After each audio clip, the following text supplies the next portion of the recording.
চারিদিকে সবাই মার্কেট করে সব কিছু উল্টায় ফেলাইতেছে, কিন্তু আমরা এখনো মার্কেট করিনি। তো আজকে সোজা চলে গেলাম মার্কেটের উদ্দেশ্যে। এমন একটা সময়ের মধ্যে বাইর হইলাম যে তখন সন্ধ্যা হয়ে গেছে, যে আজানের আর মাত্র 10-15 মিনিট বাকি, এরকম একটা সময়। তারপর একটা দোকান থেকে কিছুটা ইফতারি নিয়ে আমরা সোজা চলে যাইতেছি সরকারি কলেজ মাঠ, কারণ আমাদের হাতে অনেক সময় নেই, মানে বলতে গেলে আজানে 10-15 মিনিট বাকি।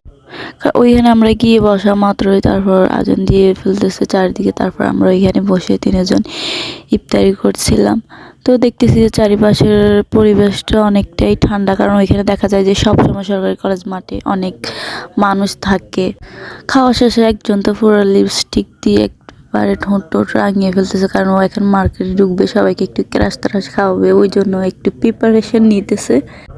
আর এতদিন শুধু দেখেছি যে ফোনের মধ্যে আমাদের ফেনীর বিয়ে বাড়ি, কিন্তু আজকে আমি সামনাসামনি দেখে পুরোই অবাক।